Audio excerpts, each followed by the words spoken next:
So on Sunday at the Poconos, they combined the run groups. So this is the green and the blue group, and I'm driving solo. And on lap 8 and 9, you can compare the two. So 8 is on the bottom, lap 9 is on the top, and lap 9, I'm trying to take more speed into one of the high-speed turns, and I go 4 off. And let's just see what happens.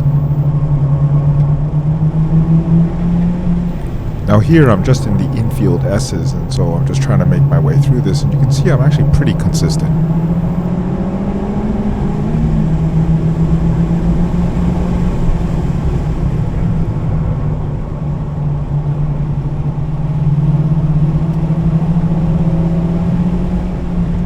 Coming off the infield into the NASCAR part, it's not very easy. You're going 30 miles an hour. It's a little bit unsettling.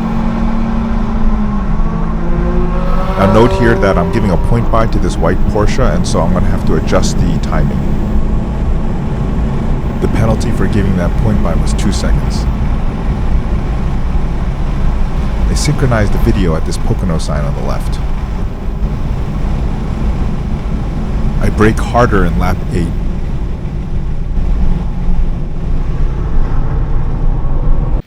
I didn't brake hard enough. You can see here as I cross into the infield, I'm 62 miles per hour in lap 8, but 74 miles per hour here. And let's see the consequences.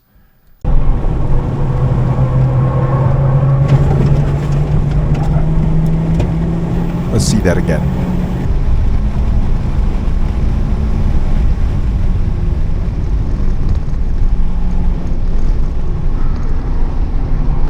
So I was probably trying to get faster and trying to chase that Porsche, and I didn't slow down enough, and 12 miles per hour faster, 74, and that forces me to go off.